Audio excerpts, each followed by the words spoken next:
Hey everyone, and welcome back. Have you ever noticed that no one really tells you life doesn't get easier as you age? Instead, it just gets quieter.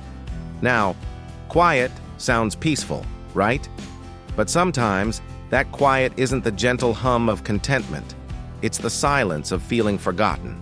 It's the hush of days blending seamlessly into one another, a heart that stopped feeling excited, and conversations that just don't happen anymore. It's a profound stillness that can feel more like absence than peace. You've lived a long life.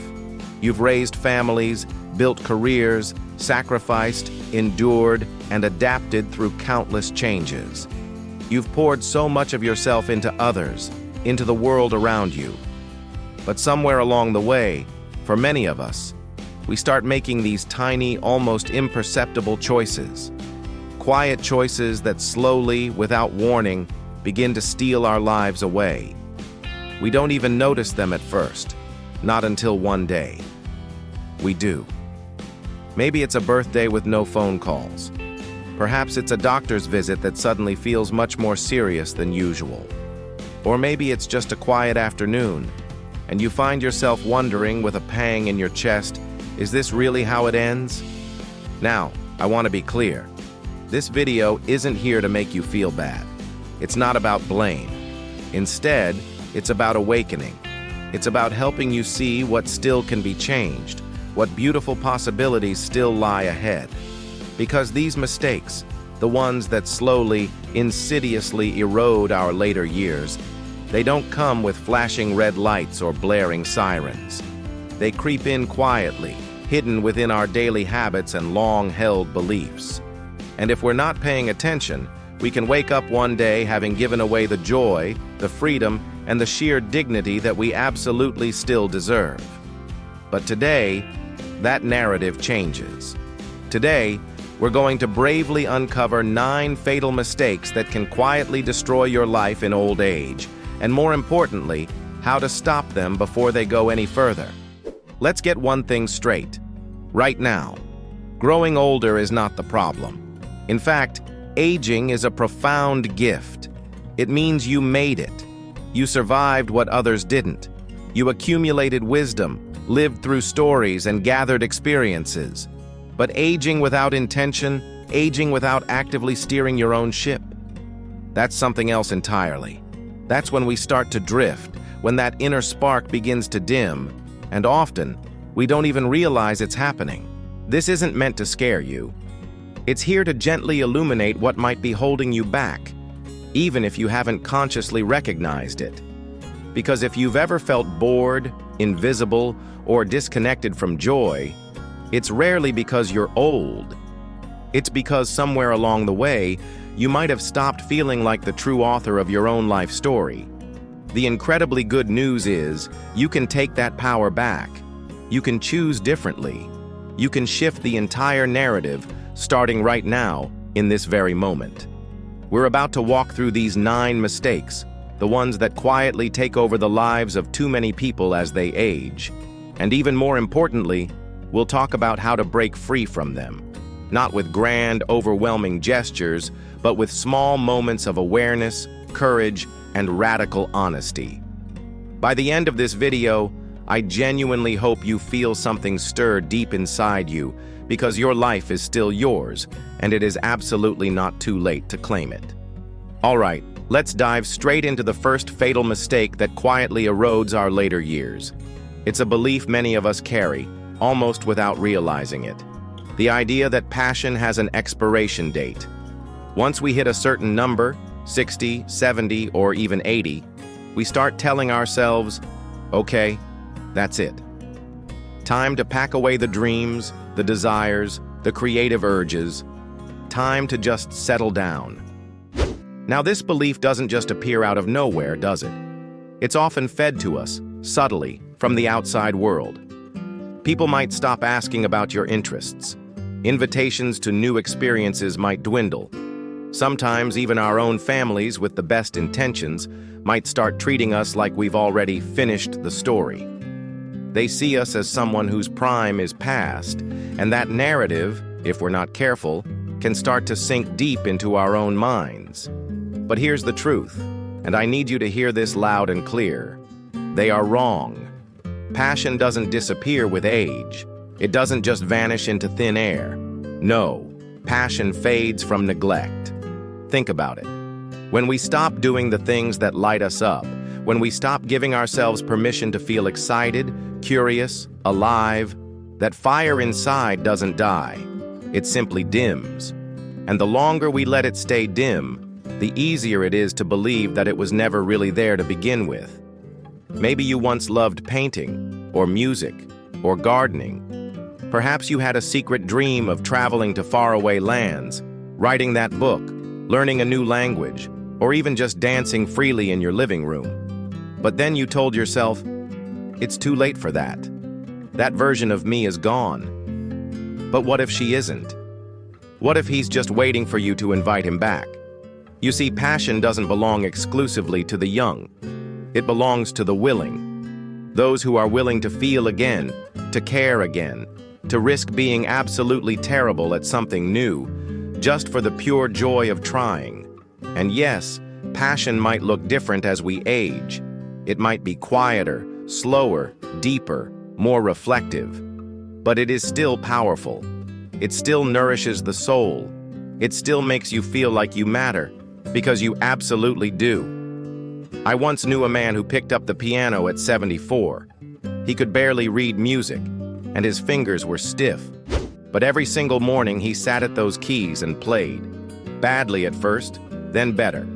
And one day, I asked him why he started so late.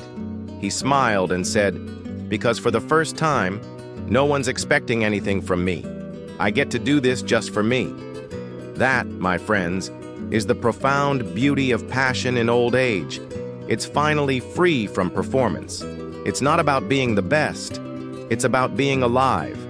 So, if there's even a tiny spark inside you that flickers at the thought of painting, writing, walking through a forest, dancing in your living room, or picking up a dusty dream, please listen to that spark, feed it, water it, let it grow. Because the moment you truly believe your passion is gone, you start living like you're already gone. And you're not even close. All right, let's talk about the second mistake. And this one often brings a quiet kind of heartbreak that many older adults live with. It doesn't come from illness or financial worries. It comes from waiting for a phone call that never quite comes, waiting for a visit that gets postponed, waiting for someone, often our own children, to remember that we're still here, still needing connection. We love our children deeply, don't we? We raised them, protected them, poured every ounce of ourselves into their well-being. So it's only natural to want that deep connection to continue, even when they're grown and have lives of their own. But here's where it can get dangerous. When our entire emotional well-being begins to depend solely on them. When our sense of worth, joy, or purpose becomes completely tied to how often they call, how much they visit, or whether they show the exact kind of care we once gave them. This dependency often starts small, a little pang when they forget a birthday, a quiet disappointment when plans get canceled. But over time, that pain grows. And without realizing it, we begin measuring our own value by their attention. When they're busy, distracted, or distant, and let's be honest, adult children often are, we don't just feel lonely. We start to feel invisible. Here's the tough truth. Your children may love you profoundly, but they simply cannot be your only source of emotional fulfillment. They have their own lives, their own pressures, their own families, and their own struggles. And while it's absolutely fair to desire and expect connection, it's equally vital to build a life where you are more than just someone's parent. Because when you rely too heavily on them, you set yourself up for constant disappointment. Not because they don't care, but because no single person can ever fill a space that was meant to be shared with many parts of life. Friendships, purpose, passion, self-love, and even peaceful solitude. Let me ask you gently, when was the last time you did something purely for yourself? Not to please anyone, not to stay busy, but simply because it filled your heart. When was the last time you reached out to someone outside your immediate family just to connect? You are still a full, vibrant person, not just a mother, not just a father. And your emotional world deserves more than waiting for a message that may or may not come. Build your own rhythms. Find joy that doesn't depend on someone else showing up. Because when you do, something powerful happens. You stop resenting the people you love. You stop feeling abandoned. And you begin relating from a place of fullness, not emptiness. It's okay to miss your children. But please don't disappear while you wait for them to remember you. You deserve to be remembered by yourself first. Let's move on to the third quiet mistake, and this one hits home for so many of us. Somewhere along the journey of aging, a truly dangerous lie can begin to take root. The belief that taking care of our body no longer matters. We start telling ourselves, "What's the point? I'm already old." We might skip meals, stay inactive for days, ignore persistent aches, or let our sleep habits fall completely apart. Slowly, almost imperceptibly, we let go of the consistent care we once gave to our own well-being. At first, it might feel like acceptance, like we're just gracefully surrendering to nature's course. But in truth, it's a form of giving up, a quiet surrender that no one really talks about. Yet, you can feel its consequences.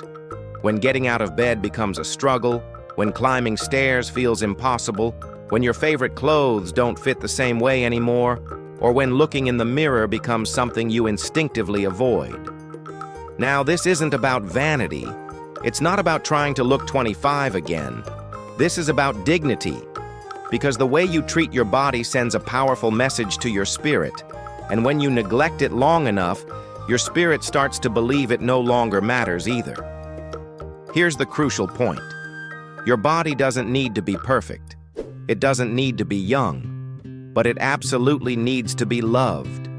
It craves attention, movement, nourishment, and rest, not for performance, but for presence, so you can show up for your own life with strength, steadiness, and clarity.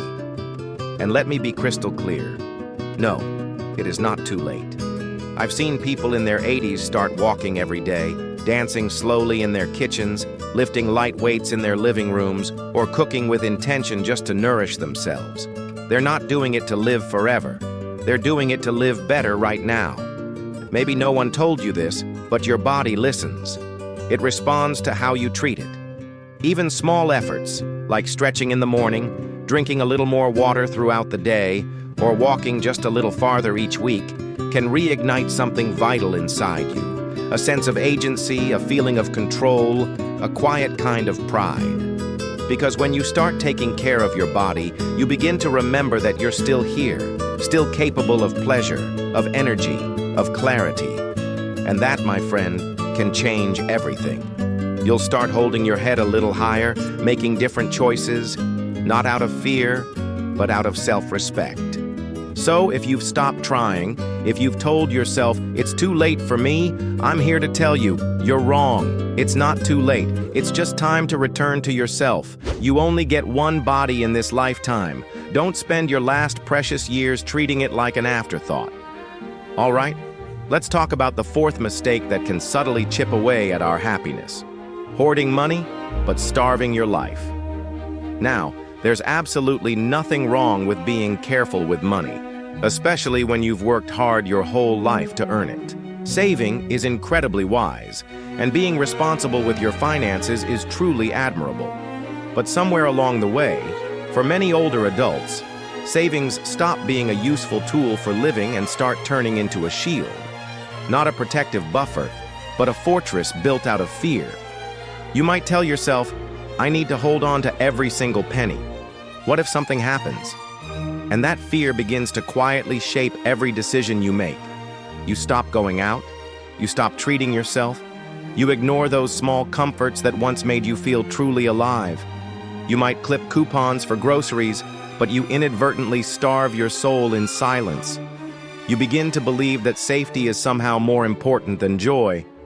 But here's the hard truth, and it's a difficult one to hear. Money that never gets used is just numbers. It's not safety. It's not love. It's not comfort. It's just potential that never actually touched your life. I've heard too many stories, and frankly, it breaks my heart, of people who pass away with a bank account full of security and a heart full of regret. They look back and realize they could have taken that trip, bought that painting, invited friends to dinner, learned that new skill, or simply lived a little bit bigger. But they didn't, because fear was louder than desire. Now, this isn't about being reckless.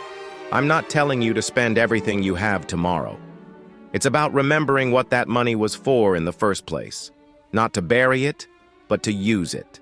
To enrich your final, precious chapters. To buy back moments. To experience things that remind you you're still living, still capable of wonder. Money isn't just for emergencies. It's also for beauty, for rest, for generosity, for connection, for comfort, and yes, for small, quiet joys. Even if that just means fresh flowers by your bed, a warm pastry from your favorite cafe, or hiring someone to help with tasks that drain your energy, freeing you up for what truly matters. Ask yourself gently, are you living like a prisoner of your own savings? Are you guarding your money so tightly that life can't actually get in? Because when you starve life to protect your wealth, you begin to shrink. Your world gets smaller. Your spirit starts to dim, and you trade the richness of experience for the illusion of control. You don't need to do that. Use what you've earned.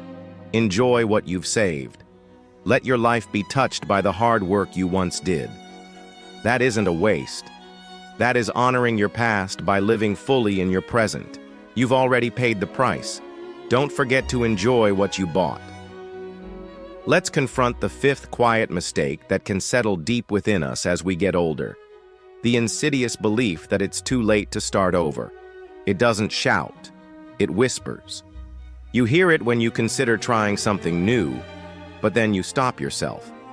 You feel it when a part of you yearns for change, but another part immediately says, "What's the point? I've missed my chance." This belief doesn't just stop you from taking big risks. It stops you from dreaming, from growing, from ever truly beginning again. Many people think that starting over is a luxury reserved for the young. That reinvention is something for 20-somethings with endless time to spare. But here's the profound truth. Starting over has absolutely nothing to do with age. It has everything to do with courage. The courage to simply imagine a different way of living, even if the path behind you feels incredibly long. The courage to truly rewrite the next page, no matter how the last one ended. Think about it. How many people do you know who stayed stuck in a life that no longer fit them, simply because they thought they had to? They stayed in a town, a relationship, a habit, a routine, not because it brought them joy, but because the idea of change felt too far gone, too daunting. But I'm here to tell you, nothing is ever truly too far gone. You can start over emotionally, choosing to finally let go of old pain or grudges that have weighed you down for years. You can begin again physically, with tiny, consistent steps toward better health no matter your current condition. You can start over socially, by simply making one new connection, reaching out to a neighbor, or joining a local group. You can even start over spiritually, by returning to what once gave you meaning, or discovering something entirely new that resonates with your soul today. Starting over doesn't demand a grand gesture. You don't have to pack up your life and move to a new country or change your name. Sometimes, starting over is as simple as waking up tomorrow morning and deciding to do one thing differently. One small, intentional act that breaks a limiting cycle. One quiet choice that says, "I'm not done yet." I once met a woman who became a first-time volunteer at 78. Her husband had passed, her children had moved away, and for 2 years, she'd barely left the house. One morning, she simply woke up and thought, "I can't live like this anymore." She signed up to help at a local food pantry. That first week she was terrified, she told me. But by the end of the month, She said she felt more alive than she had in years.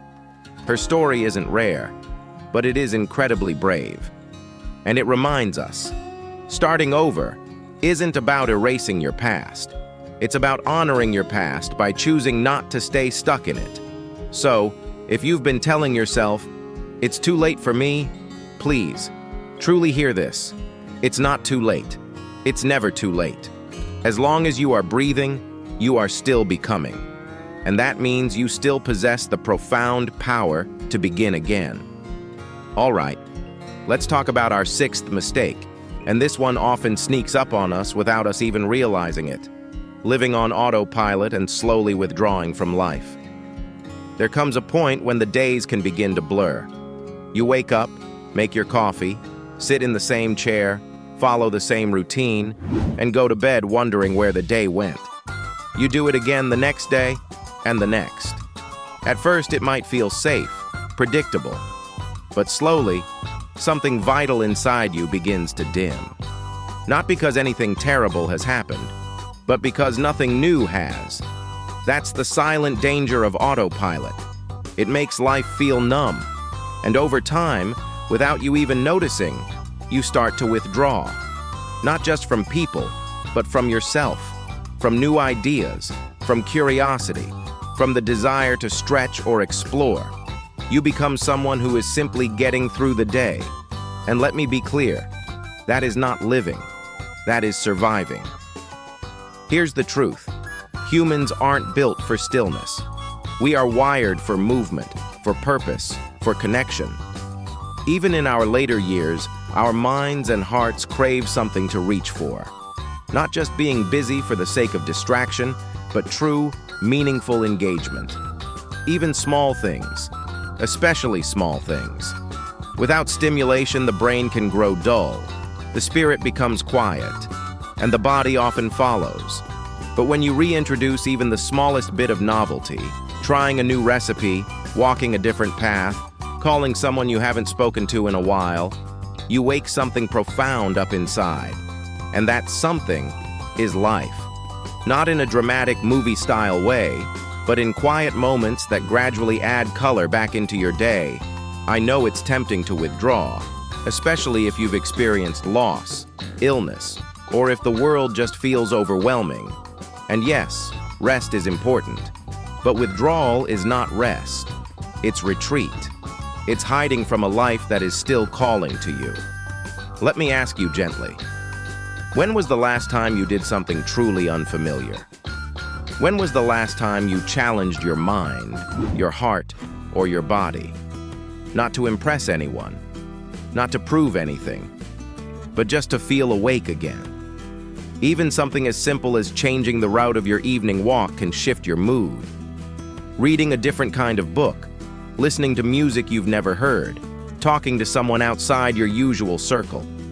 These moments may seem small, but they break the pattern.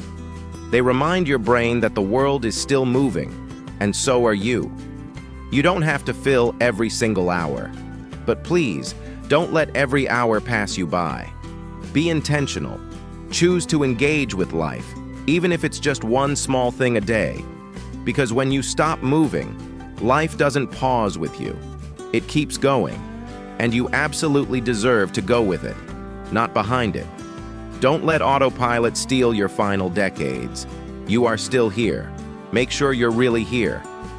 All right, let's tackle our seventh mistake, and this one touches a deeply sensitive part of life, clinging to draining relationships. As we grow older, our social circles often, and quite naturally, begin to shrink. Friends move away, some pass on, and family members become busier with their own lives. In that quiet, sometimes lonely space, many of us tend to hold tighter to the relationships that remain, even when those connections no longer bring us peace, joy, or respect. We stay connected to people who consistently leave us feeling drained, disrespected, or invisible, simply because we fear being alone. It's completely understandable. Loneliness can feel heavy, even overwhelming. But here's what we often forget. Being around the wrong people can feel even lonelier than being by yourself. Think about it. A conversation that leaves you anxious, a visit that feels more like a chore than genuine care, a phone call that brings more criticism than warmth. These moments, insidious as they are, chip away at your sense of worth. And yet, out of habit, or obligation, or even guilt, we keep showing up. There's a deep-seated belief many older adults carry that setting boundaries is selfish, that walking away is cruel. But let me tell you, from the bottom of my heart, protecting your energy is not cruelty. It is clarity. And clarity, my friends, always brings peace. Just because someone has been in your life for decades doesn't automatically mean they deserve unfiltered access to your heart forever. Time served is simply not the same as mutual respect, genuine connection, or true care. If a relationship only survives because you constantly tolerate mistreatment or consistently silence your own needs, it is not love. It is fear, disguised as loyalty. You, at this stage of your life, deserve relationships that uplift you, that truly see you, that make you feel safe and valued, not small or diminished.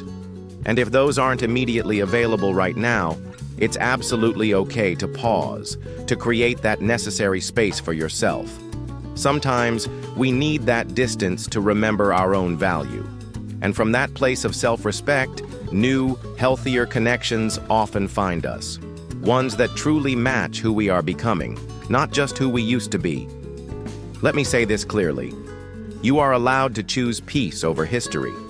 You are allowed to grow beyond people who refuse to grow with you. And you are allowed to say, "This no longer works for me," without apology or guilt. Of course, not every difficult relationship needs to end. Some can shift, but only if both people are willing to put in the effort. You can start by speaking honestly, not with blame, but with your truth. You might be surprised by how people respond when you stop playing the role they've always expected. But even if they don't change, you still can. And that's the powerful point here. You get to change. You get to protect your energy, your heart, your sacred space, especially now. You didn't come this far in life just to be a container for someone else's frustrations or negativity. You came this far to feel free. And true freedom often begins with a single powerful word: enough. All right, let's explore our 8th mistake, and this one often goes unspoken, yet it can create a profound emptiness. It's an ache that has nothing to do with loneliness or boredom. It's much deeper than that. It's the quiet pain that comes when we lose touch with something greater than ourselves, when the spiritual part of life begins to fade. This often happens not by conscious choice, but by simple neglect. Maybe you used to pray, or meditate, or simply sit in nature and feel a deep connection to something beyond the everyday noise. Perhaps faith was once a comfort to you, or a sense of curiosity and wonder filled your heart. But as the years passed, and life often got harder, with loss, illness, or disappointments, that part of you slowly drifted away. You told yourself you didn't have time, or you didn't need it anymore. Or maybe life brought such profound pain that it made you question everything. And without realizing it, you began living only on the surface, going through the motions, taking care of your body, your home, your schedule, but neglecting your soul. But here's the thing. Your soul doesn't stop needing care just because you grow older. If anything, it needs more attention, more stillness, more truth, more space to ask the questions that don't have quick answers. Questions like, what am I truly here for now? Or, what does peace look like at this stage of my life? Your spiritual life doesn't have to look like anyone else's. It doesn't have to involve religion or strict rules. It simply needs to be yours. A place inside you that feels honest, alive, and deeply rooted. A sanctuary where you can rest from the world's noise and remember that you are more than just your name, your history, or your age. Spiritual connection isn't about having all the answers. It's about staying open. It's about cultivating wonder, practicing gratitude, engaging in deep reflection, and yes, even learning to surrender. letting go of the things you can't control and finding meaning in the things you can. You can reconnect through prayer, through moments of profound silence, by writing in a journal, by walking in nature without distractions, by lighting a simple candle in the dark, or simply by asking yourself, what still truly matters to me? When you reconnect with your spirit, you don't become someone new. You remember who you've always been, the part of you that was never broken, never too old, never too late. So, if you've let your spiritual life grow silent, consider this your gentle invitation to return, not with guilt, but with grace. Your soul has been patiently waiting, not to judge you, but to welcome you home. All right, we've arrived at our ninth and perhaps most subtle mistake that can quietly dim the light of our later years, believing there's nothing left to discover. This isn't usually something we say out loud, but we feel it, don't we? It's like a quiet resignation that settles deep in our bones. We stop expecting new friendships, new experiences, new insights. We stop expecting to be moved, to be surprised. And because of that, life begins to flatten. The colors fade. You might walk past sheer beauty without truly noticing it. You hear laughter but feel strangely distant from it. You watch the days pass by without any real sense of curiosity, and you begin to think, maybe this is just how the rest of my life will be. But what if that very belief is the only thing standing between you and something truly extraordinary? Here's a powerful truth. Discovery doesn't require youth. It requires attention. It requires presence. You can discover something entirely new in a book you've never read, in a path you've never walked right in your own neighborhood, or in a quiet conversation with someone you never thought to truly talk to. You can even discover something profound about yourself, in your own thoughts, your feelings, in how you respond to the world around you. I've learned that some of the most powerful awakenings don't always happen in our 20s. Often they emerge in our 70s and 80s because they're born of a deeper awareness, a richer sense of gratitude, and a wisdom that only comes from lived experience. It's the ability to say, I've seen so much, and I still want to see more. The real danger of thinking there's nothing left to discover is that you stop actively participating in your own life. You become a bystander, a quiet watcher on the edge of your own unfolding story. But you were not made to fade. You were made to keep unfolding. So please let yourself be surprised. Let yourself explore. Let yourself fall in love with something new, a place, a sound, a moment, or even a forgotten part of yourself. You don't need to chase grand adventures across continents. Sometimes the most beautiful discoveries happen in your own backyard, within your own mind, in the stillness of simply paying attention. It is absolutely not too late to be moved, to be amazed, to feel wonder again. You just have to look up final thought. You've made it through such a long journey already. You've endured more than most people will ever know. And yet, here you are, still breathing, still becoming, still profoundly capable of choosing what the rest of your life will feel like.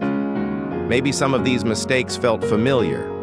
Perhaps some were hard to hear, and that's perfectly okay. This video isn't about shame. It's about awakening. It's about reminding you that your life is not on pause, and it's certainly not over. There is still dignity to reclaim, joy to feel, peace to experience. But no one will hand it to you. Not your children, not society, not time itself. Only you. Only you can choose to stop surviving and start truly living again. And it doesn't have to happen all at once. Real change begins in small, quiet ways. It begins when you decide, gently but courageously, that you are worth it, that your story is still unfolding, and that you will keep choosing to show up. Not perfectly, just fully. If something in this video spoke to you, I'd genuinely love to hear what it was. Leave a comment below. You never know who might be comforted or inspired by your words. And if you know someone, maybe a friend, a parent, or even a neighbor who needs this message, please send it to them. Sometimes, all it takes is one small reminder to change the direction of a life. And if you'd like more videos like this, gentle, honest, and made with care, consider subscribing to the channel. We're building a space where aging isn't something to fear, but something to embrace, where every stage of life is honored, especially this one. You're not alone in this journey. We're walking it together. You've made it through a long journey already. You've endured more than most people will ever truly know. And yet, here you are, still breathing, still becoming, still profoundly capable of choosing what the rest of your life will feel like. Maybe some of these mistakes felt familiar, echoing quiet truths within your own experience. Perhaps some were hard to hear, and that's perfectly okay. This video isn't about shame. It's about awakening. It's about gently reminding you that your life is absolutely not on pause, and it is certainly not over. There is still dignity to reclaim. There is joy to feel. There is peace to experience. But, and this is crucial, no one will hand it to you. Not your children, not society, not time itself. Only you. Only you can choose to stop merely surviving and begin truly living again. And here's the beautiful part. It doesn't have to happen all at once. Real change, lasting change, begins in small, quiet ways. It starts when you decide, gently but courageously, that you are worthy of more, that your story is still unfolding, and that you will keep choosing to show up for it, not perfectly, just fully. If something in this video spoke to you, I'd truly love to hear what it was. Share your thoughts in the comments below. You never know who else might be comforted or inspired by your words. And if you know someone, perhaps a friend, a parent, or even a neighbor, who needs this message right now, please share it with them. Sometimes, all it takes is one small reminder to change the direction of a life. If you'd like more videos like this, gentle, honest, and made with care, consider subscribing to the channel. We're building a space where aging isn't something to fear, but something to embrace and celebrate, where every stage of life is honored, especially this one. You are not alone in this journey. We are walking it together.